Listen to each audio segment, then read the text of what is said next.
Baik, pada malam hari ini kita akan memasuki materi, kita akan bertanya kepada Cak Nun. Dalam bahasa Jawanya itu mulo bukane begitu loh. Bagaimana sih yang namanya katakanlah ya, yang namanya asal mula, mengapa masyarakat itu mempunyai keinginan untuk mudik pulang kampung? Apa ini sebuah fenomena yang sebenarnya sudah sekian lama atau sebenarnya modern, dan ya kira-kira mengapa masyarakat ini ingin pulang kampung begitu? Mas MH. Jangan marah tapi ya. Iya. Tadi kan Mas, waktu kita bicara-bicara sebelumnya tadi sudah menyebut innalillahi wa inna ilaihi rajiun ya. Jadi itu ada satu mekanisme melingkar. Jadi dari Allah ke Allah itu perjalanan melingkar, tapi disebut kembali. Maju tapi kembali, ke depan tapi kembali. Jadi dari Jakarta ke Jakarta, dari Jogja ke Jogja itu tidak bisa lurus tapi harus muter, baru sampai ke Jogja lagi.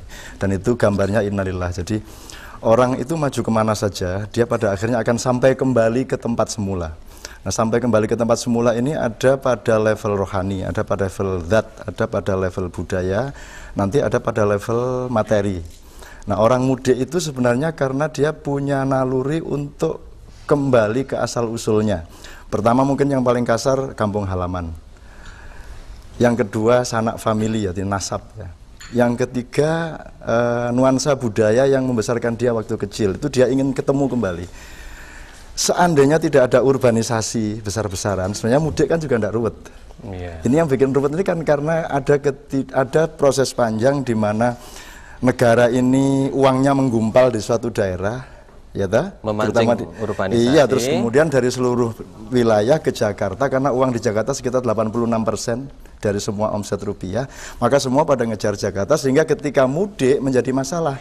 Dan ketika kita melihat itu masalah besar, terutama di bidang transportasi yang berbahaya dan seterusnya, yang kita salahkan yang mudik. Sebenarnya yang salah adalah ini belum ada negara yang bisa menata rakyatnya supaya bisa oke di tempatnya masing-masing ini, gitu loh.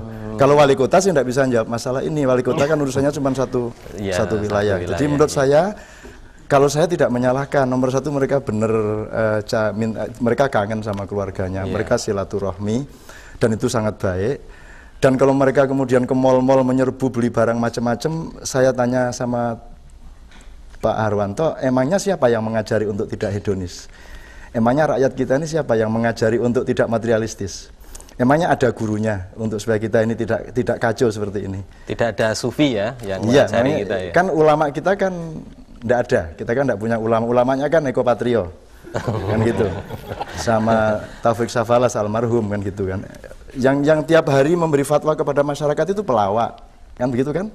Jadi itu pun pelawak yang juga hidup mewah, dan pemandangan-pemandangan di televisi juga mewah, dan anggota DPR juga mewah-mewah. Yang tidak mewah cuma wali kota Jogja aja, karena sebelumnya dia sudah mewah sebelum jadi wali kota. Jadi menurut saya Mas Harwanto, sekali lagi, kalau memang kita akan melihat itu sebagai ada unsur negatifnya, mari kita lihat secara lebih berskala waktu dan dalam perspektif yang lebih global.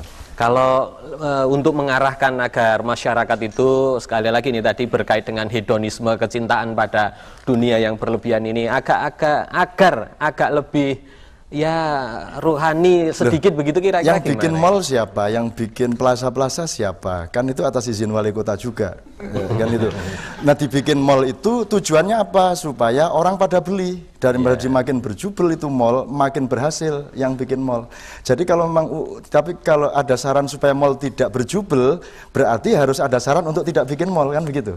Kan gitu. Jadi memang kan dokter ada juga tujuannya supaya mengobati orang sakit. Jadi semakin banyak orang sakit, semakin baik bagi dokter, kan begitu. Kan gitu. Jadi ini mubeng Mas, urusannya sebenarnya mubeng. Jadi menurut saya memang harus ada ekstra kearifan untuk memahami teman-teman kita yang mudik itu. Ada yang pakai motor toh, pakai motor dari Jakarta, seanak bojone ditumpuk gitu. Itu juga luar biasa kan. Perjuangan hidup yang betul-betul keras ini. Seandainya tidak ada penggumpalan ekonomi di Jakarta, kan itu tidak terjadi. Tidak terjadi. Gitu. Baik, ini berarti ada salah satu unsur yaitu ekonomi. Ini kita bertanya kepada Pak Heru Nugroho ini. Kelihatannya tren mudik itu memang sudah lebih banyak ke arah ekonominya, atau kemudian ya dibuat menjadi semacam industri mudik begitu. Kira-kira kalau Pak Heru memandangnya bagaimana ini? Mengapa harus mudik dengan katakanlah mengorbankan pengeluaran ekonomi yang demikian banyak, yang mungkin kalau saving atau ditabung itu akan membuat orang lebih kaya begitu? Ya, saya setuju dengan Mas MH tadi ya. Saya kira mudik ini dimensinya luas gitu, tidak bisa hanya dilihat dari spiritual, dari keagamaan seperti kembali ke fitrah, mungkin itu adalah dimensi yang utama. Tapi kemudian nilai-nilai keagamaan ini mengakar secara kultural, kemudian bisa memiliki dimensi ekonomi dan lain-lain. Nah, kalau kita melihat bagaimana perjuangan orang mudik ya, dari Jakarta, dari Surabaya, dari kota-kota besar ke daerah, itu saya kira sampai mengorbankan jiwa. Itu saya melihat dari sisi yang lain, dari dimensi yang lain, bahwa mudik berlebaran ketemu dengan keluarga inti, nucleus family, kemudian keluarga batik, ya, keluarga extended family, ketemu dengan komunitas waktu kecilnya dulu di sekitar kampung halaman tadi disebutkan, juga masyarakat yang lebih luas di kampung halamannya. Ini adalah bahwa mudik itu memiliki unsur menunjukkan eksistensi diri, ya. Eksistensi diri di mana orang itu pada saat berlebaran silaturahmi itu diukur kesuksesannya melalui wacana, melalui aksesori yang dipakai, melalui konsumsi tadi terus ke mal-mal gitu ya. Itu ada ukuran-ukuran kesuksesan yang kemudian ini menjadi sangat industrial gitu ya. Tetapi kan ada semacam kecenderungan juga bahwa katakanlah mereka menunjukkan keberhasilannya itu kadang-kadang juga setengahnya itu semu saja, karena mereka datang ke Jogja, ke Gunung Kidul membawa mobil bagus tapi sewaan dan yang lain-lain begitu. Kira-kira ya, ini juga itu menunjukkan eksistensi palsunya begitu. Saya kira soal sewaan atau bukan sewaan itu bukan masalah, tapi itu kan ketika dia menyewa kan juga merupakan sebuah pengorbanan, pengorbanan ekonomi, pengorbanan uang, dan kemudian pulang itu kalau kita mengamati ya, kalau kita mengamati ketika terjadi silaturahmi ya, kalau habis sholat Id, kemudian berkumpul antar keluarga aja, keluarga besar, itu yang diomongkan saya kira bukan kangen-kangenan, bukan hanya maaf-maafan gitu ya, tapi saya kira juga wacana tentang kesuksesan. Siapa? Terus kemudian ada seorang paman atau Pak D gitu ya, yang kemudian menjadi patron yang karena sukses bisa menolong banyak orang, dan setiap mudik nama Pak D itu akan diagungkan terus-menerus, dan ini terjadi patron klien di dalam keluarga gitu ya, dan inilah eksistensi, dan yang lain juga akan mengikuti seperti itu. Ya. Dan ini yang membawa kembali rombongan pemudik menjadi lebih besar ke kota Jakarta. Ya, itu salah satu unsur kebudayaan ya, salah satu unsur ikatan primordial ya, yang kemudian mencarikan pekerjaan. Tapi yang jelas menunjukkan eksistensi diri. Nah itu tadi, ada yang bawa mobil beneran, ada yang bawa mobilnya sendiri, ada yang tahun kemarin tahunnya mungkin 90, sekarang jadi 95 gitu kan. Ada yang menggunakan aksesoris, itu yang dikenakan. Jadi ketika orang mudik ketemu keluarga, itu sebetulnya dia bicara dalam bahasa sign, ya, tanda. Ya, apa tanda-tandanya? Yaitu tanda dalam arti ya apa yang dia kenakan, apa yang dia bawa. Itulah kesuksesan. Saya kira itu satu dimensi ya. Ini saya kira sangat debatable. Boleh komentari. Boleh. Ya. Jadi ada orang pulang ke kampungnya karena dia masih miskin, dia ngoyo cari utangan apa-apa, terus nyewa mobil bagus, pakaian bagus dan penampilan yang bagus supaya disangka kaya dan seterusnya. Bagaimana kalau kita pandang ini dari husnudzon ya? Gini, orang di desanya ini hanya paham materi, dia tidak paham yang lain. Di Indonesia ini tidak ada orang menghargai kebaikan, yang dihargai itu kekayaan, gaya, aksi, hedonisme. Jadi ini memang hanya satu-satunya bahasa yang dipahami, yaitu mobil yang bagus, gitu kan. Saya tidak punya apa-apa, terus saya mudik sama anak istri saya sewa mobil bagus, maka mereka senang. Kalau saya pulang dengan keadaan kere, mereka akan nyukur ke saya. Mereka akan banyak dosa, mereka akan banyak dosa. Jadi saya menghindarkan mereka supaya tidak berdosa. Maka saya nyewa mobil. Karena mereka tidak paham bahasa yang lain. Misalnya, saiki aku wis dadi dosen Universitas Muhammadiyah lho, kan ora paham mereka. Gitu. Jadi menurut saya baik-baik saja kok itu. Soal palsu dan tidak palsu, aku takon sing ora palsu sing ndi? Ini Indonesia iki kan gitu. Nyuwun sewu ini. Kemudian begini Pak Heru ini ya. Yang namanya mudik itu kan sudah merupakan, katakanlah kalau tadi berkait dengan industrialisasi itu sudah bertahun-tahun. Tetapi mengapa kita ini belum begitu maju dalam persoalan industrialisasi mudik itu? Bagaimana pengelolaan transportasi, antrian yang panjang, calo dan sebagainya. Kira-kira kesalahannya di mana ini Pak Heru ini? Iya, saya kira itu kesalahan tadi sudah disebutkan ya, itu persoalan policy, persoalan pemerintah gitu ya. Saya kira saya kira klasik sekali ya argumen ini ya, bahwa kalau pusat-pusat pertumbuhan itu tidak hanya di Jakarta, ya, itu yang paling besar kan di sana, atau di kota-kota tertentu di Jawa kan sebetulnya arus mudik luar biasa itu kan yang terjadi di Jawa ini. Tapi kalau kita melihat luar Jawa, ini Indonesia ini kan warisan dari Clifford Geertz ini, melihat Indonesia dalam itu Jawa, Indonesia luar itu luar Jawa gitu ya. Nah problemnya itu ada di Indonesia dalam ini, di Jawa ini. Semua pertumbuhan infrastruktur, pembangunan jalan ya meskipun amburadul gitu ya, tapi semua di Jawa. Dan pusat-pusat pertumbuhannya juga di Jawa. Nah inilah saya kira yang membuat mudik itu menjadi luar biasa. Kalau kita melihat mungkin di Amerika ya tentang Thanksgiving juga mudik, tapi infrastrukturnya kemudian kalau infrastrukturnya baik, kemudian kalau kita melihat di Eropa ketika Natal gitu kan juga kembali ke keluarga, itu kan juga ada arus yang luar biasa. Ya kemacetan ada, tapi tidak sampai menimbulkan permasalahan seperti kita, ada yang harus berdesak-desakan, kemudian dari Jakarta ke Surabaya tinggal di WC gitu ya, kereta api itu. Saya kira kalau itu sih kita sendiri sering dulu Mas. Tinggal di WC. Artinya kan public service ya, public service. Nah, ini salah orang yang mengaitkan dengan public service ini kan salah satu kota yang paling banyak mendapat katakanlah tumpahan wisatawan Wisdom. Bukan hanya kalau Wisnu itu kan dulu wisatawan Nusantara ya. Sekarang ini Wisdom itu wisatawan domestik. Ya, wisatawan domestik begitu, Wisdom begitu. Bukan Wisadem begitu. Kita ada Jogja begitu. Nah, Jogja ini menjadi khas karena Malioboro terutama, dan ini Pak Wali Kota sangat mempunyai concern mengenai penataan Malioboro, apalagi ini persoalan PKL yang kadang-kadang lebih banyak sisi negatifnya karena kebetulan sampah dan yang lain-lain yang diekspos tentunya. Mungkin sisi positifnya juga banyak. Ini kita tanya kepada Pak Heri, kira-kira Pak Jogja ini hanya lebih banyak menerima dampak negatifnya atau positifnya karena miliaran rupiah dibelanjakan di Jogja? Pak Heri, silahkan. Ya, jadi kalau kita bicara keuntungan Jogja ya tentunya selama mudik ini jelas beberapa sektor ekonomi justru tumbuh dengan pesat ya. Ada catatan berapa miliar? Ya, khususnya misalkan kita lihat tingkat hunian hotel mungkin lebih dari 100%, mungkin 100,1, karena kadang-kadang sampai ada yang kemarin saya dengar ada yang dititipkan tetangga gitu ya.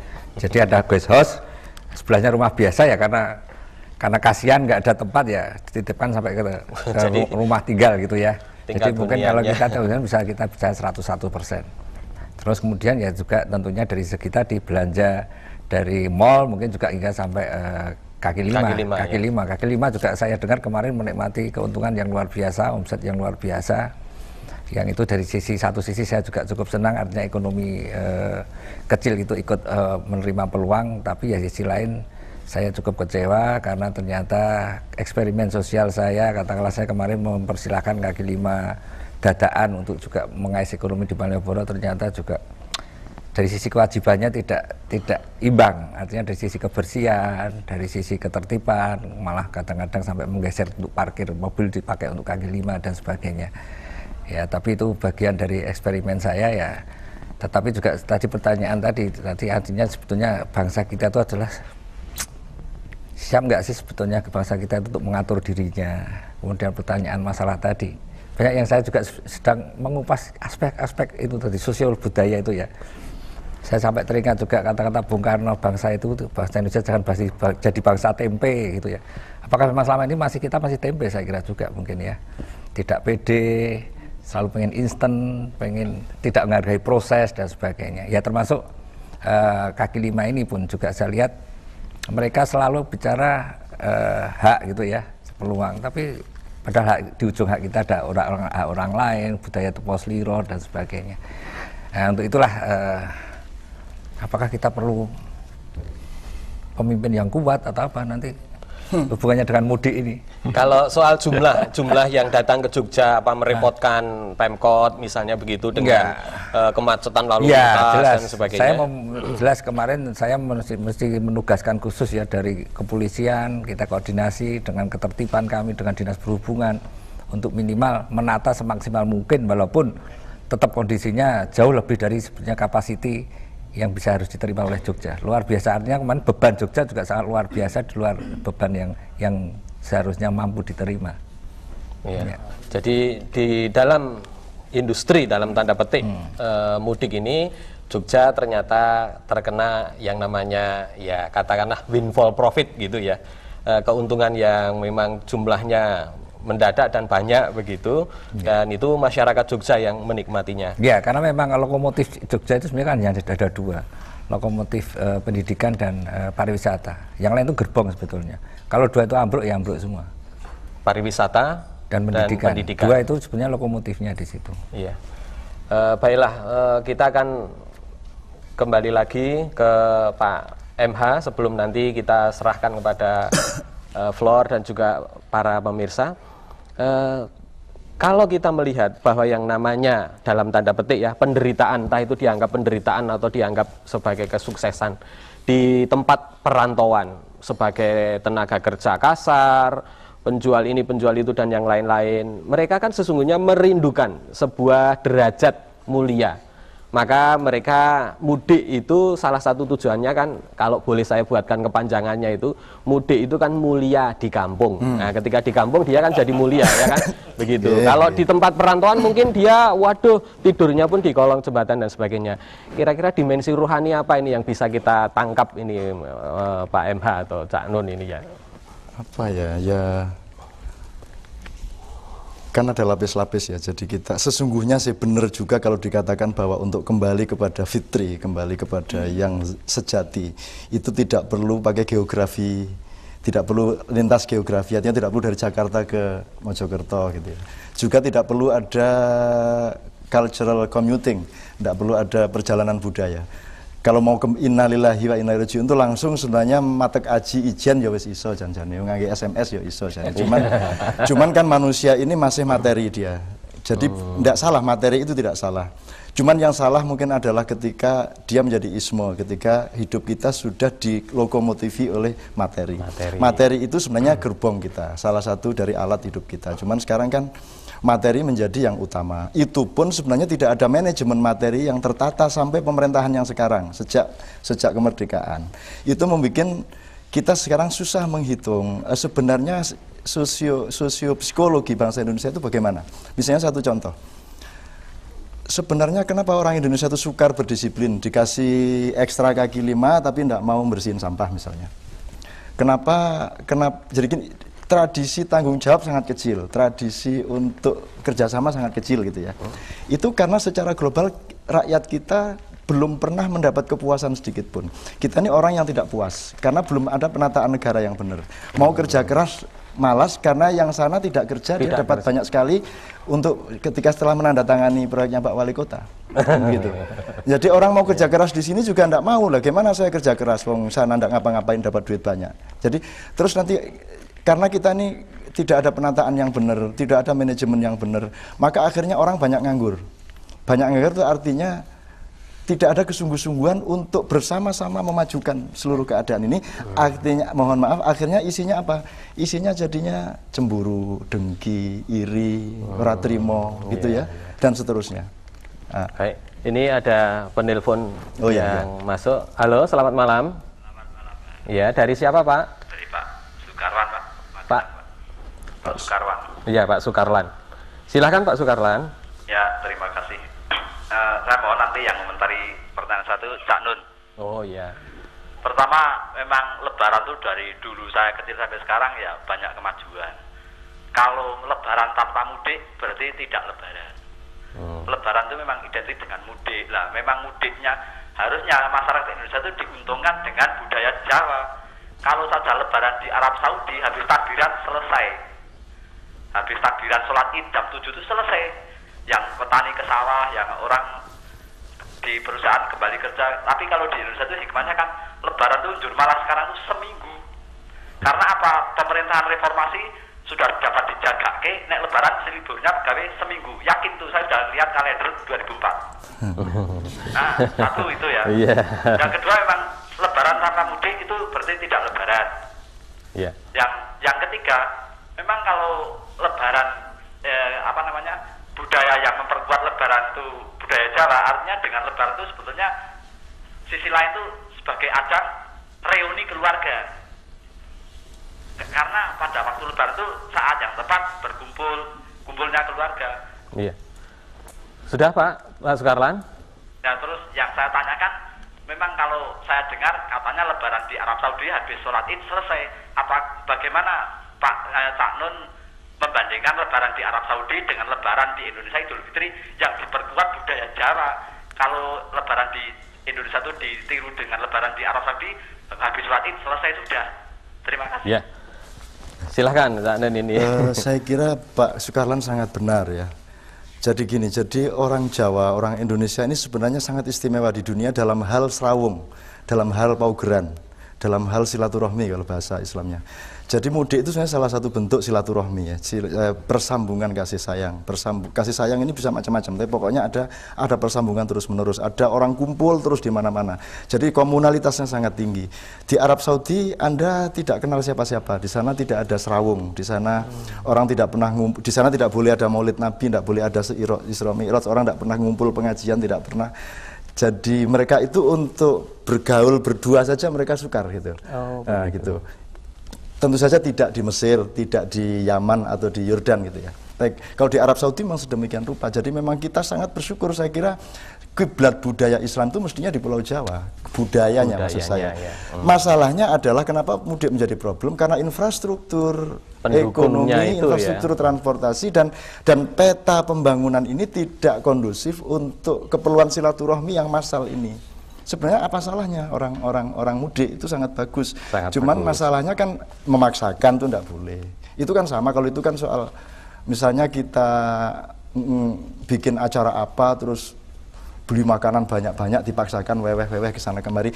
Beli makanan menjamu tetangga, menjamu orang yang datang itu bagus. Baik. Yang tidak bagus adalah utang-utang memaksakan kan diri itu. Nah, jadi menurut saya Pak Sukarlan sebenarnya mengingatkan kita tentang hebatnya silaturahmi di Indonesia, cuman ya tidak siap sebenarnya secara negara gitu.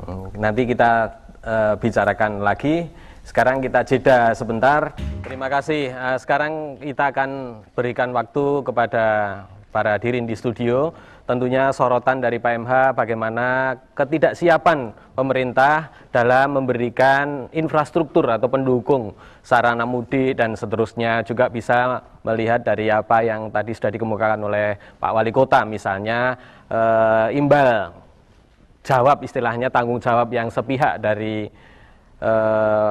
masyarakat ya, yang khususnya diberi kesempatan untuk menikmati ya Lebaran di Malioboro dan seterusnya. Silakan dari silakan. Baik, terima kasih. Assalamualaikum warahmatullahi wabarakatuh. Waalaikumsalam. Nama saya Sofyan, asalnya dari Gudian. Saya aktif di Gerakan Pemuda Keadilan Yogyakarta. Belum pernah mudik, Mas? Belum pernah. Oh, belum pernah mudik ya.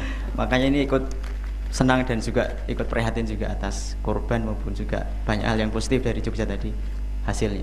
Jadi kami akan coba menawarkan satu gagasan solusi praktis mungkin. Ada dua. Satu, minta sponsor dari Cak Nun, yaitu tentang mengkampanyekan mudik itu dibagi dua. Karena kita punya hari raya besar dua. Bahkan yang mestinya dikatakan hari raya besar itu malah Idul Adha. Tapi di Indonesia malah jadi kecil. Padahal orang-orang kampung-kampung saya itu kalau nyebut itu besar. Boto besar kecil. Begitu ya. Besar, boto besar itu. Iya. Boto besar. Nah ini mungkin Cak Nun yang bisa mengkampanyekan ini supaya meminimalisir korban tadi. Jadi positif mudik itu jelas positif, banyak hal yang kita bisa dapatkan.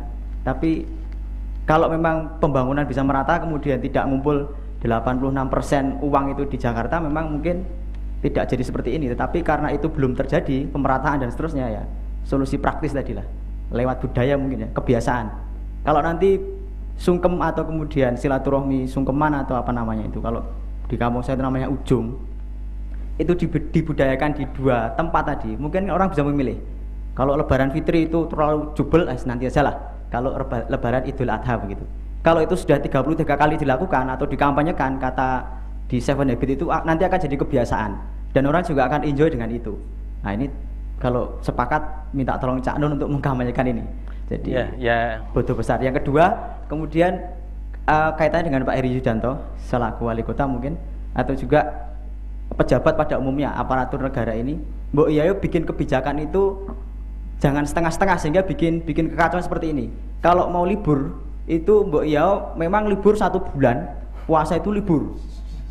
Jadi begini maksud saya, supaya orang itu memang bisa menikmati Ramadan itu dengan tenang, tentram, tidak epet-epetan begitu. Jadi kalau nanti liburnya itu dibuat sudah dekat-dekat Ramadan, dekat-dekat Syawal, itu pasti justru yang 10 hari terakhir Ramadan ini jadi hilang.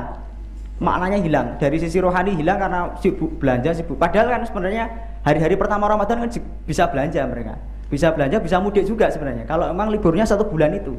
Atau yang kedua, liburnya mending setelah Syawal saja sekalian. Jadi Ramadan itu full kerja. Sholat Id juga di tempatnya masing-masing. Di Jakarta ya di Jakarta. Nanti mudik itu setelah Lebaran. Sehingga waktunya libur 1 bulan itu tapi Syawal. Libur 1 bulan Syawal gitu. Oke, jadi ada terima 2 kasih. hal. Saya kira terima kasih. Assalamualaikum warahmatullahi wabarakatuh. Waalaikumsalam. Mungkin kalau nanti Mas Sofyan ini jadi wali kota bisa menentukan sendiri ya. Jadi ada libur alternatif dan kita mendengarkan pertanyaan dari pemirsa. Ya, selamat malam. Ya, selamat malam.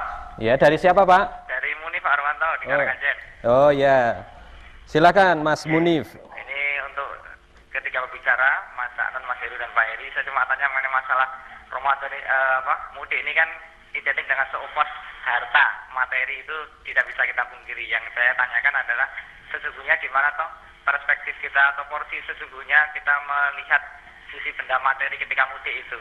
Dari sisi Mas Nun yang budayawan, juga nanti dari Mas Heru dan Pak Heri itu gimana toh posisi harta sesungguhnya kalau kita pas mudik itu, apakah memang harus ditampilkan atau bagaimana membelanjakannya sesuai porsinya sehingga kesannya nanti tidak begitu gemerlap, sehingga tidak bikin masyarakat tidak ada yang merasa ya terpinggirkan karena tidak punya harta dan sebagainya. Intinya sisi rahmatan lil alamin Islamnya itu di mana gitu. Jadi saya kira begitu. Terima kasih.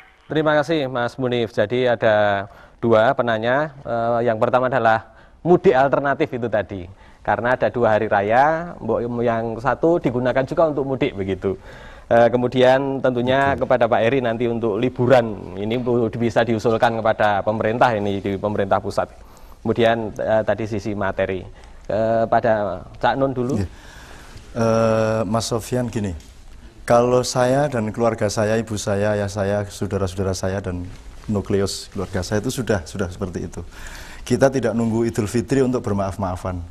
Kita tidak menunggu Lebaran untuk mudik. Jadi saya sering pulang ke Jombang. Semua saudara saya sering pulang ke Jombang dan ketemu ibu, sungkem kepada ibu itu anytime. Juga tidak perlu menunggu Ramadan untuk berpuasa. Juga tidak perlu menunggu upacara-upacara ritual agama untuk menemukan hakikat-hakikat dari yang ditawarkan oleh ritus-ritus itu. Jadi Ramadan sepanjang tahun, Idul Fitri setiap hari, dan halal bihalal setiap saat, kira-kira begitu. Itu yang dalam keluarga saya. Tapi kalau saya jadi wali kota, saya tidak akan pernah berani mengambil polisi seperti yang diusulkan Mas Sofyan, karena ini menyangkut sejarah yang panjang. Yang namanya mudik, Idul Fitri dan Lebaran ini bukan hanya kebudayaan, ini sudah peradaban. Ini sudah ngakek nek coro galih asem wis dadi akik wis angel digeraji. Karena secara teknis bagus dibagi 2 Idul Fitri dan Idul Adha. Tetapi siapa yang mau? Karena Idul mudik dan Lebaran dan Idul Fitri itu momentum dan rosonya ketemu. Idul Adha mungkin momentumnya ada tapi rosonya tidak ada. Nah, roso ini dibangun pelan-pelan sejak sebelum Ramadan sampai Anda tahu urut-urutan dari minggu pertama itu Alhamdulillah, minggu kedua itu Astagfirullah, minggu ketiga itu tasbih, minggu keempat itu tahlil, kemudian minggu kelima takbir dan seterusnya. Itu ada bangunan-bangunan yang memang di dalam Islam diinterpretasikan sebagai pembangun rasa orang berlebaran. Tadi nek kuwi diwalik kuwi kira-kira diobong kuwi kantor wali kota. Nek arep kaya usul kaya ngono kuwi apik banget kuwi. Apalagi soal libur tadi riyo-riyo ora libur wis kuwi mung dianggep PKI kowe engko. Kira-kira gitu ya Mas ya. Ini kalau sisi materinya ini apa kita harus tampilkan apa adanya atau memang ya kita harus pokoknya dalam hal materi itu ya harus kita tonjolkan begitu. Pertanyaan dari Mas Munif tadi Pak Heru. Ya saya kira apa ya, tadi saya katakan bahwa memang mudik ini tadi sudah merupakan rutinisasi ya, diikat oleh nilai-nilai religius, ada spiritualitasnya di sana, nilai keagamaan, tapi kan ada budaya ikutannya gitu ya, yaitu industrinya, industrialisasinya, hedonisme, perilaku konsumtifnya, dan ukuran-ukuran kesuksesan itu kan melalui materi yang dibawa. Nah, kalau saya melihat itu agak sulit kalau mudik itu dipecah menjadi dua. Kalau tadi sudah dikatakan dari sisi spiritualitas, ini dari sisi kompetisi aja. Karena mudik sendiri adalah sebuah arena kompetisi di dunia, di masyarakat ini ada banyak area untuk berkompetisi. Pendidikan aja sudah kompetisi, politik kompetisi, ekonomi kompetisi, agama pun kompetisi. Nah, salah satu pelembagaan yang namanya mudik, lebaran, bersilaturahmi, itu juga di dalamnya tadi saya pakai paradigma kompetisi. Oleh karena itu agak sulit kalau dipisah nanti mudiknya dua gitu ya. Kompetisinya dikurangi gitu kan. Padahal orang ingin berkompetisi di sana, itu satu. Yang kedua adalah soal di mana materi tadi ya, bahwa orang ketika berlebaran itu menunjukkan kesuksesan, dan salah satu kesuksesannya adalah dengan materi, dengan wacana, apa yang diomongkan, apa yang dikenakan. Itu saya kira yang menjadi pelembagaan di samping juga budaya industri yang menumbuhkan kebutuhan-kebutuhan tadi. Kalau mudik kemarin tadi saya katakan mobilnya yang dibawa ini, bajunya ini gitu ya. Mudik tahun ini maka akan lebih baru gitu untuk menunjukkan eksistensi. Nah ini dan keberhasilan dia berkompetisi di ibu kota misalnya begitu juga ya kelihatan. Keberhasilan di kompetisi di ibu kota juga kompetisi di dalam keluarga kecil, keluarga besar, komunitas di mana dia mudik. Sehingga di dalam mudik sendiri itu ada yang sukses, ada yang tidak sukses. Nah ketika di dalam komunitas, di dalam extended family itu sering ada warga negara kelas 2. Yaitu orang yang mungkin keluarga yang tidak terlalu sukses, sehingga dia ketika mudik itu justru kadang-kadang menjadi neraka gitu ya, karena aku nggak sukses gitu kan. Nah seperti reuni kan, kalau kita reuni SD, reuni SMP itu kan juga sama seperti itu. Tapi ketika orang yang sukses datang reuni, tapi yang tidak sukses cenderung karena minder gitu kan. Nah inilah saya kira mudik sebagai arena kompetisi. Iya, sebelum ke Pak Heri ada penanya, silahkan. Halo, selamat malam. Selamat malam, Pak. Iya, ini saya mau komentari itu. Siapa Pak? Dari siapa Pak? Dari penanya pertama Pak Sukaran, Pak. Ini telepon lagi, Pak. Oh iya. Kurang puas saya, Pak. Itu usul yang bagus juga karena mudik dibagi dua. Tapi memang betul yang dikatakan Cak Nun. Idul Fitri itu ibarat kali asam sudah sulit digredi, betul itu sudah ngakik mendarah daging. Kalau mudik saja tuh sampai kampung halaman di hari H+2, tidak hari hanya pas hari takbiran tuh kurang rasanya memang hilang. Mudik itu kan pertama malam takbiran sudah di kampung, sholat idnya bersama-sama di kampung itu wah rasanya memang serg betul. Pertama, kedua walaupun dikampanyekan 2 kali dengan hari Bodo Besar sulit, lebih baik mudik itu yang hari 17 Agustus saja nggak bisa, kan nggak ada angkutan mudik 17 Agustus, tidak ada. Angkutan mudik Natal ya ada tapi sedikit, tapi angkutan Lebaran, wah itu sejak saya bayi sampai sekarang memang luar biasa. Jadi di Indonesia itu memang tidak ada hari yang semeriah 1 Syawal. Saya ulangi, di Indonesia khususnya Jawa tidak ada hari yang semeriah 1 Syawal. 17 Agustus saja kecil dibanding itu, betul dalam hal rasa tuh. Kalau memang mudik dikemanjakan 2 kali, lebih baik Jakartanya yang dipindah.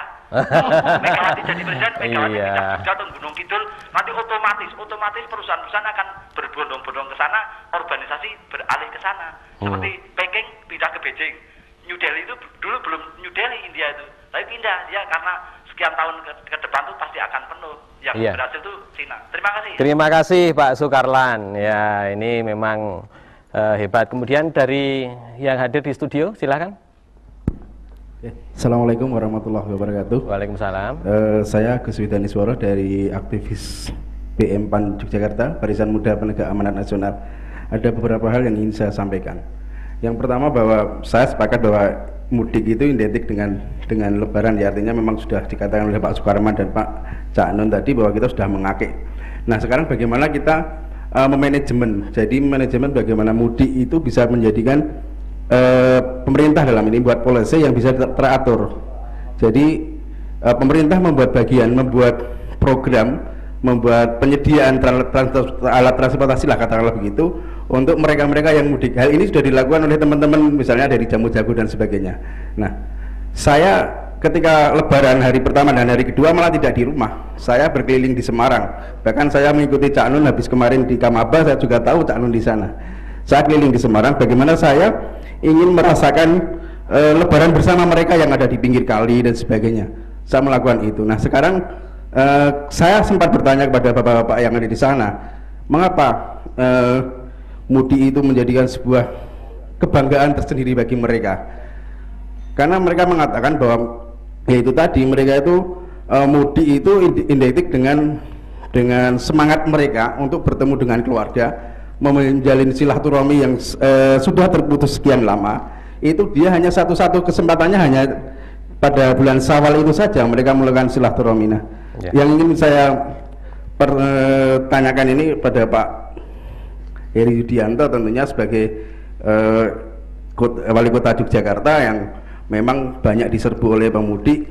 Kemudian bagaimana kita bisa mengantisipasi ketika pemudik itu pulang.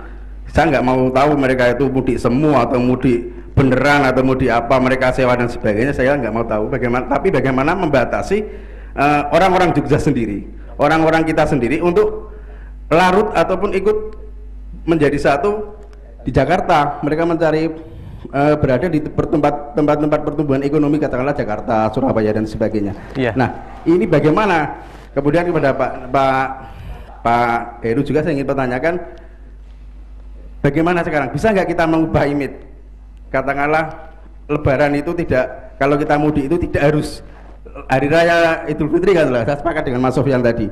Tidak Hari Raya Idul Fitri. Saya lebih sepakat dengan Pak Cak Nun tadi, bahwa setiap hari kita berlebaran, setiap hari kita bisa bermaaf-maafan seperti itu. Nah, ini saya mohon untuk Pak Wali Kota, kemudian Pak Nur, Pak Heru untuk bisa memberikan penjelasan kepada saya. Terima kasih. Assalamualaikum warahmatullahi wabarakatuh. Waalaikumsalam. Silahkan Pak Heri, bagaimana memanage ini persoalan-persoalan? Pertama yang masalah liburan, saya lihat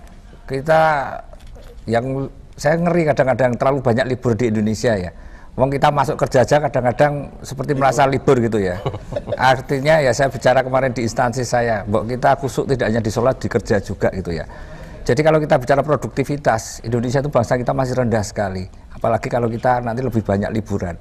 Wong habis libur seminggu aja masih ada yang bolos. Sebulan pun saya yakin nanti masih ada yang bolos, masih nggak cukup gitu ya. Karena sudah terbiasa sebenarnya liburan mereka hampir banyak, pada kerja itu sebenarnya mereka juga setengah libur gitu ya. Karena belum bel pulang sudah banyak yang pulang. Alasan meninjau apa pulang, belum jam kerja selesai pulang dan seterusnya. Jadi saya kira justru saya tidak setuju liburan itu katakanlah terlalu diperpanjang. Sudah terlalu banyak liburan dan juga hubungannya dengan puasa. Saya kira justru di puasa itulah kita kan sebenarnya masuk kawah condro di muka ya. Artinya justru dengan kegiatan rutinitas kita kemudian harus ditambah dengan bagaimana kita beribadah dan sebagainya. Tapi kalau beribadah itu terus menghilangkan kita katakanlah rutinitas kita, pekerjaan kita dan sebagainya, itu saya kira itu tidak menjadi seperti macam diklat ya. Hanya mau kantong kiri pindah kantong kanan gitu ya. Padahal menurut saya itu justru di Ramadan itulah kita menempa diri kita bahwa kita tetap menjadi manusia biasa, produktivitas kita normal, kita menjadi manusia yang berprestasi, tapi satu sisi kita juga bertambah ibadah kita harus bangun malam dan sebagainya. Yang itu targetnya tentunya ya di Syawal itu bagaimana kita menjadi manusia yang lebih tangguh. Kalau kita bisa mengelola dengan baik bulan puasa, seharusnya produktivitas setelah bulan puasa jauh lebih baik. Lebih tinggi ya Pak ya. Karena sudah ditempa sebulan itu. Nah kemudian yang masalah materi tadi ya, karena memang ukuran Indonesia sekarang yang paling paling tinggi kan materi, paling mudah dilihat dan paling mudah di apa ya diakui. Jarang datang Cak Nun, saya datang lebaran dan mau keluarkan diri saya sebagai orang yang paling jujur. Mungkin gak dihargai apa jujur kuwi pasti. Jujur kok numpak pit gitu ya. Sampai sekarang kadang-kadang kan saya kadang-kadang risih juga ada orang yang terasa, waduh sekarang anak saya kerja di departemen ini yang basah. Jadi basah kering itu sudah sesuatu yang konotasinya wajar-wajar saja gitu ya. Mungkin di departemen banjir begitu Pak. Ya itu mungkin departemen pengairan. Itu kan kadang dan itu dibicarakan oleh ibu secara betul. saja tidak ada sesuatu yang salah. Aduh sekarang sudah di tempat yang ya lumayan lah basah gitu ya. Jadi memang mungkin ya ini mungkin bisa menjawab banyak Cak Non sama Mas Heru lah itu. Di bagian basah itu misalnya cuci mobil itu juga bagian basah. Ini ada itu sesuatu yang jadi materi sekali. Kita sekarang sudah betul-betul ukuran utama adalah materi. Tidak bagaimana sampai mencapai itu materi itu sudah jarang orang diperhatikan. Yang penting saya orang itu memberi saya enggak. Nah itu ya saya kira itu perlu sekarang revolusi sikap begitu ya. Iya, saya kira tidak hanya butuh reformasi, mungkin sudah butuh revolusi sikap dan sebagainya. Iya. Ini ada penelpon. Kemudian yang terakhir tadi apa tadi? Yang soal mengatur lebih mengatur budaya instan termasuk budaya merencanakan mudik. Coba bayangkan, kalau saya dengar ya kalau di negara maju itu orang mau pergi itu setahun sebelumnya sudah dirancang. Setengah tahun sebelumnya lah minimal, saya sudah beli karcis dan sebagainya. Sehingga mungkin dari itu, kalau mungkin bisa diatur, masyarakat itu merencanakan betul tahun depan saya akan mudik. Sehingga kemudian juga transportasi umum itu juga sudah membuka katakanlah paket-paket atau tiket itu setengah tahun sebelumnya. Sehingga bisa diantisipasi. Mungkin justru kalau membeli 6 bulan sebelumnya dapat diskon 25% dan sebagainya. Tapi harus ada dua pihak yang saling mengisi. Artinya masyarakat juga sadar saya akan merencanakan jauh hari. Saya akan pulang tahun depan. Sehingga itu bisa lebih tata. Masyarakat kita itu kan budaya kita kadang-kadang mau lebaran aja 2 hari sebelumnya, yes yuk mudik yuk. Itu juga ada. Yuk pulang yuk. Maaf Pak, ini ada telepon ya. Mungkin mereka khawatir kalau 6 bulan sebelumnya malah yang beli calo-calo. Baik, ini ada telepon. Selamat malam. Assalamualaikum. Waalaikumsalam. Dari Pak Nasir Ahmad di Cileban. Oh iya, silahkan Pak Nasir. Ya, terima kasih Bapak Wali dan Pak Cak Nur. Jadi kaitannya dengan mudik ini memang Tuhan menanamkan rasa cinta tanah air, cinta kepada tanah kelahiran. Buktinya banyak orang-orang tukang kredit di Jogja itu yang menanamkan modalnya kembali ke daerah masing-masing di Jawa Barat. Orang Gunung Kidul pun juga menanamkan modalnya nantinya ke desanya, dia bangun rumah dan sebagainya. Yang kedua kali kaitannya dengan mudik lebaran, ini sebenarnya kalau saya malah saya anggap bid'ah Pak. Persoalannya Rasulullah menyampaikan bahwa kalau kita punya kesalahan dalam waktu 3 hari harus dituntaskan, diselesaikan. Jadi tidak ditunda. Jadi di sini motivasinya bapak-bapak kita, yaitu para ulama kita, harusnya ditanamkan seperti itu. Karena mudik ini juga membuat kekacauan juga kreditnya daripada arus lalu lintas. Jadi ya, dan kita ini suka kepada hal-hal yang sifatnya sifatnya seperti buka kendang, tutup kendang, hanya formalitas. Lihatlah di Jogja ini. Kalau di Jawa Barat bulan puasa itu warung-warung tutup hampir semua, tapi di kota Jogja ini banyak sekali yang buka dengan tidak ada rasa sedikit pun rasa tanggung jawab terhadap dirinya masing-masing dari bulan puasa. Yeah. Jadi itu Pak. Jadi gitu? Yang penting adalah motivasi dari para ulama sehingga maaf itu tidak harus 1 tahun. Iya. Itu Pak. Begitu Pak Nasir. Iya. Assalamualaikum warahmatullahi wabarakatuh. Waalaikumsalam. Jadi silahkan kembali ke Cak Nun ini. Gini, saya ngomong teknis saja. Mungkin Pak Heru sama Mas Heru, Pak Heru sama Pak Heri bisa ikut membayangkan kalau melihat kayanya negara kita ini, kalau melihat wah luar biasa sumber daya alam kita. Nomor 2 juga sudah terbukti putaran uang di wilayah birokrasi BUMN di wilayah bermacam-macam itu begitu besarnya. Itu mosok kita kok belum punya jalan tol di Pulau Jawa ini, kecuali di sekitar Jakarta aja. Kalau melihat kayanya itu mestinya sudah dulu-dulu kita punya jalan tol 2 lintas, jadi Jakarta bagian utara Pantura sampai Bondowoso, Banyuwangi, kemudian selatan juga Purwokerto terus sampai Jogja dan mana Solo dan seterusnya. Mestinya sudah ada. Mestinya kalau sudah ada 2 jalan tol, kemudian dengan pembengkakan kapasitas PJKA, mestinya tingkat crowdednya mudik itu pasti akan jauh terkurangi. Saya kira kita tidak boleh menyuruh orang untuk tidak bertemu dengan saudara-saudaranya hanya karena kesalahan-kesalahan pembangunan sebenarnya. Hanya karena kalau masalahnya adalah crowded ya, itu kan karena jalannya kurang lebar. Iya, kurang banyak. Gitu, kurang banyak jalannya dan seterusnya itu. Iya. Terima kasih.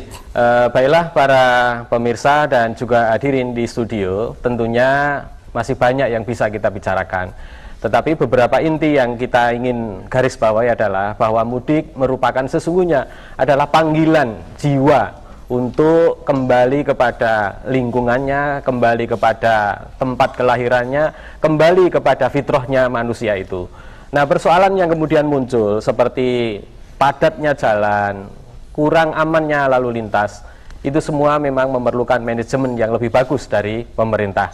Nah, untuk itu tentunya kita berharap pada masa-masa yang akan datang pengelolaan atau manajemen mudik ini jauh lebih bagus. Kemudian satu hal lagi yang ingin kita upayakan adalah bahwa kalau misalnya yang namanya mudik itu tidak harus ada, itu tentunya persoalannya adalah kembali kepada rasa itu tadi. Tidak bisa kita paksakan, tidak bisa kita cegah kalau orang ingin katakanlah mengunjungi keluarga, silaturahmi dan sebagainya. Ini adalah panggilan jiwa yang tidak bisa kita hentikan. Tetapi bagaimana kita mengelolanya, itulah yang menjadi pemikiran kita. Nah, terima kasih kepada Cak Nun, Pak Heru dan juga Pak Wali Kota Pak Heri Sudianto. Tentunya masih kurang waktu yang disediakan, tetapi ya memang harus hanya sampai di sini lebih dulu. Sekali lagi terima kasih, kita sampaikan aplaus untuk ketiga beliau ini. Dan kita tutup dengan tampilan Java Akustik sekali lagi.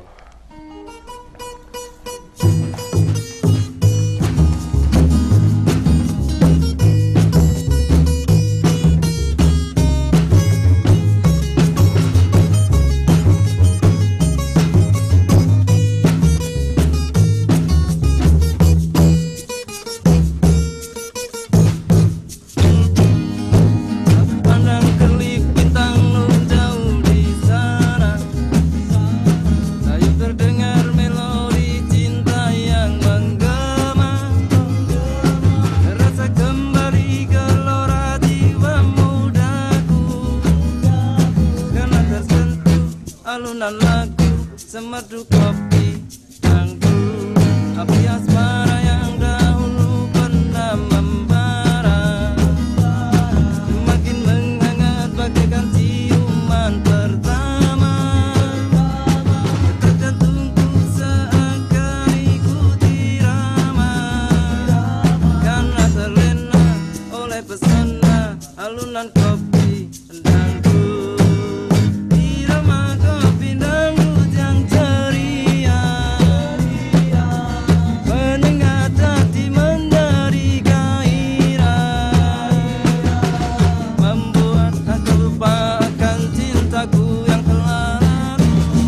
Api asmara yang dahulu pernah membara, semakin menghangat bagaikan ciuman pertama.